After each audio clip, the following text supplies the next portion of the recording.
제가 장담하는데 이 영상에 나온 논리가 이해가 되시면은 시험 성적은 미친 듯이 향상이 될 겁니다. 찍어서 맞췄나 확인도 하고 싶을 거고 실력이 부족한 건지 확인하고 싶을 텐데 성적 올리고 싶은 거 다 압니다. 근데 고민하시지 말고 차라리 그냥 이거 보세요. 성적은 이미 시험 치기 전에 결정이 되어 있습니다.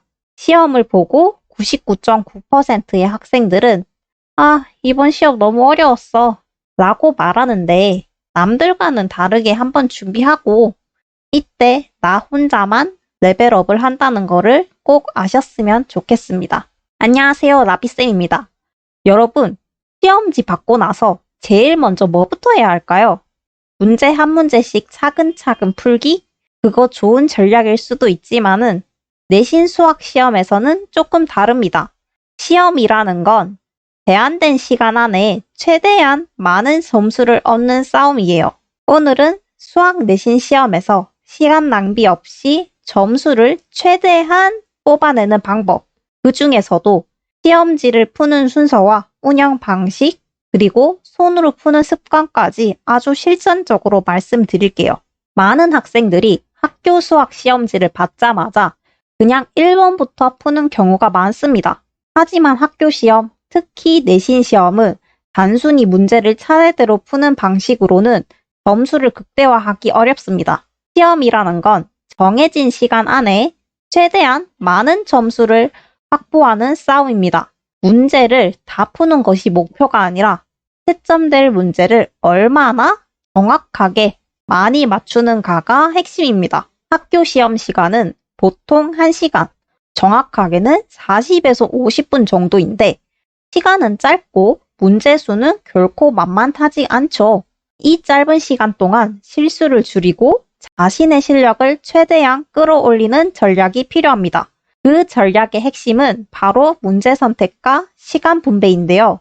시험지를 받자마자 할 일은 단순하죠.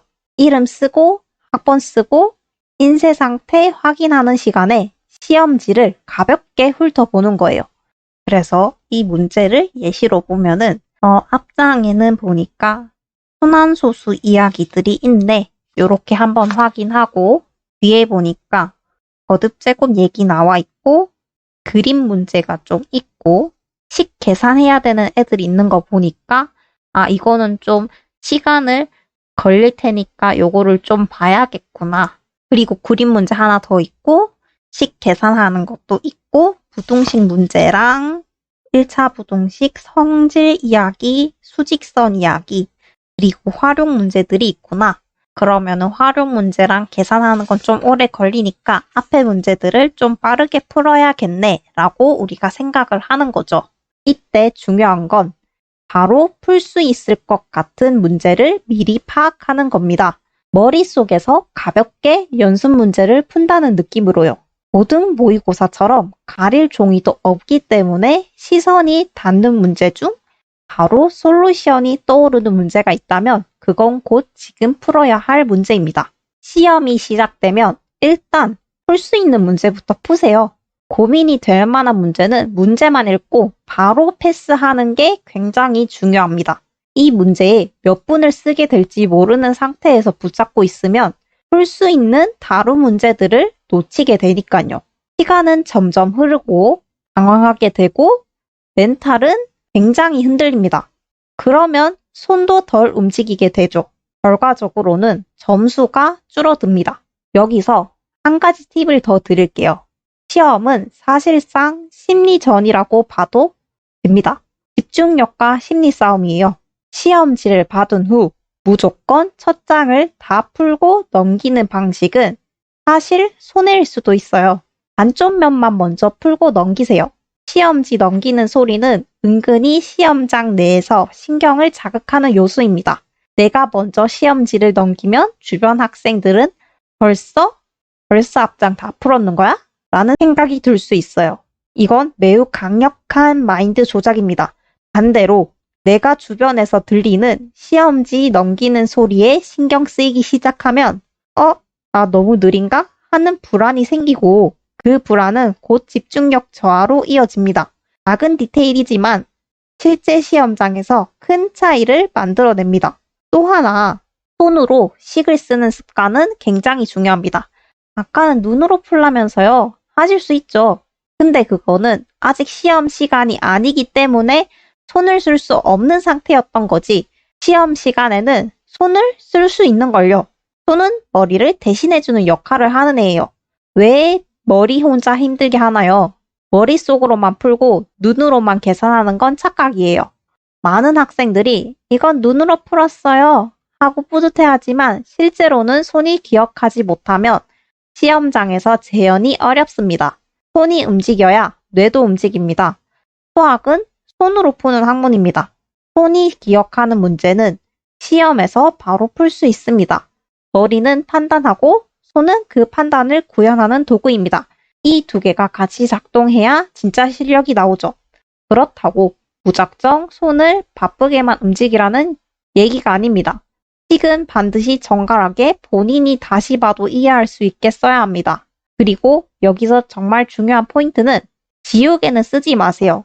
지우개로 지우는데 걸리는 시간도 결국 점수와 직결됩니다. 게다가 잘못 쓴 풀이도 이후 복귀할 수 있는 중요한 힌트가 되죠. 어떤 문제에서 막혔고 어떤 부분에서 실수가 있었는지 그 흔적을 나중에 돌이켜보는데 큰 도움이 됩니다. 그리고 한 가지 더, 이건 개인적인 꿀팁인데요. 학교에서 시험 볼 때 의자 무조건 낮은 걸로 바꾸세요. 시험 시간보다 한 발 더 먼저 가서 의자를 낮은 걸로 바꾸는 게 좋습니다.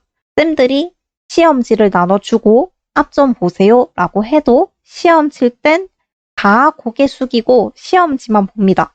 높은 의자에 앉아 있으면은 목이 꺾이게 되고 허리가 점점 아파지게 돼요. 수업 시간에는 칠판을 보면서 앞을 잠깐 볼 때와 달리 시험 칠 때는 계속 아래만 보고 있죠.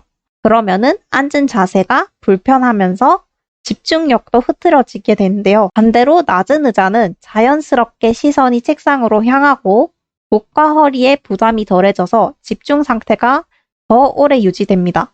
시험은 단순한 공부의 연장이 아니에요. 시험은 실전입니다. 실전에서는 실력을 100% 뽑아내는 전략이 필요한데 여러분이 시험을 대충 보지 않고 전략적으로 운영하고 싶다면 오늘 이야기한 팁들을 꼭 기억하세요. 문제를 다 푸는 게 아니라 점수를 많이 따는 방향으로 시험지를 운영하세요. 시험은 체력과 시간, 집중력, 그리고 무엇보다 멘탈과 전략의 싸움입니다. 그 싸움에서 이기기 위해선 준비된 몇 가지 무기가 필요하죠. 그리고 오늘 여러분이 챙겨간 무기는 바로 그 무기 중 가장 실용적인 것들입니다. 이제 여러분들이 해야 할 일은 단 하나입니다. 실제 시험장에서 이 팁들을 하나씩 실행해 보는 것.